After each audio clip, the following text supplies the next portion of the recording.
Thank you, Mr. Chairman. Today we are talking about something that affects our economy, our national security, and the daily lives of families in Ohio's 11th District. The minerals and materials we need to build cars, batteries, medical equipment, and modern technology.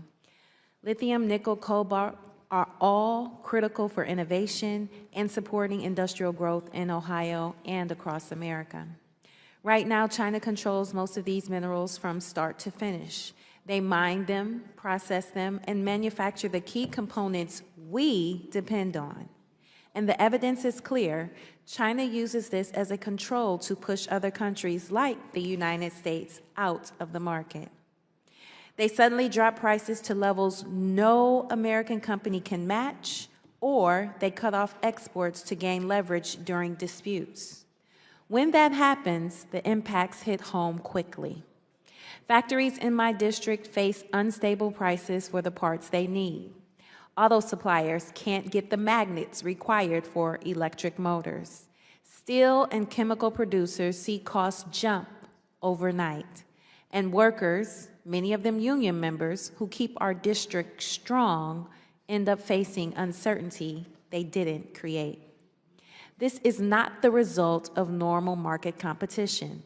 It's the result of a deliberate strategy by the Chinese government to control the supply chains that power the 21st century economy. And if we don't respond, we risk becoming dependent on China for products that are central to everything, from clean energy to military readiness. People in every corner of my district and all across the Midwest know what it feels like when our industries lose out to unfair competition.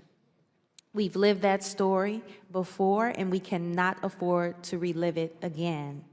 So my focus today is simple: to find out how we can protect American workers, strengthen our supply chain, and prevent China's manipulation.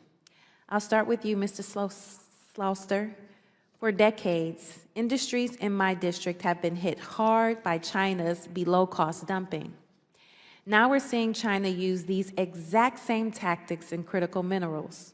What changes in trade enforcement would be most effective to protect workers and manufacturers in places like Cleveland from being undercut all over again? Thank you, ma'am. I've spent a lot of time in Ohio's auto towns, Marysville, Anna, in a prior life. So I know firsthand how those factories are really the engine of those small towns. There were shutdowns earlier this summer as a result, in auto factories in the United States as a result of the rare earth situation. With regard to standards, I think we need to work with our allies and partners and agree on a set of standards that align with market economies, that align with our values. And I think if we do so, and I think we are doing so with some of these agreements that we've been forming in the last few years, I think that will help lift up the entire market over time. And I think it's a really important aspect of the whole conversation. Thank you. Thank you. Mr. Roundtree, China's dominance in magnet production gives it the ability to influence global prices overnight. How have you seen China use that leverage to push competitors out of the market or pressure companies trying to build non-Chinese supply chains? Yeah, I think when you look at the pressure, the low prices, but it's really around getting the capital or attracting the capital that we've heard to scale, alternative technologies. At Niron, our source of iron are iron salts. It's a byproduct of steel making. Our source of nitrogen is ammonia, which is used heavily in the Midwest for fertilizer manufacturing. And so we are bringing back, magnet production, but not playing the same game. We've changed the game. We've out-innovated. And that's what our technology provides us with, other technologies that are alternatives to these rare earths. And so it's critical for us as we're scaling here that we get to scale so we can be fully competitive, right, because of the lower cost inputs, right, from our steel making and from our fertilizer manufacturing that will enable us to provide a reliable, secure supply of magnets to the U.S. economy. Thank you.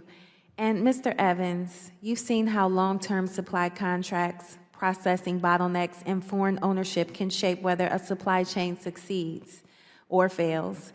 In your view, what are the biggest points of vulnerability in the U.S. lithium supply chain today that could slow down or even derail new domestic investments? I think it's losing the opportunity we have right now. Or I think it's taken some time to actually act on some of the things that are being recognized here so we can level the playing field. I say this as a former proud Ohioan, both my kids are Buckeyes. You can see most of the battery capacity in the U.S. between the Southwest, with a huge chunk of it going in the Midwest because of the skilled workforce and excellent universities that they have. If we take our eye off the ball, I think the chairman mentioned we have a year now, and revert back, it's exactly what China wants us to do. We can set ourselves in a situation where not only we can actually develop the raw materials and the intermediates needed to actually fund supply these facilities. In our case, in the Midwest, you've seen potential structures that have been set up where the Chinese want to set up facilities. But the issue with that is they want us, the good stuff, the family jewels, they want to ship in this case, cathodes. Cathodes and anodes, basically, which is the high-tech part of it, they wanted to ship in and basically just do assembly in the United States. That's not the way it works in China. I spent a large time of my career in and out of China, and you have to bring everything with you. We have the ability to actually build the entire supply chain here, but it all starts with leveling the playing field. OH. IO. Thank you. And with that, Mr. Chairman, I yield back.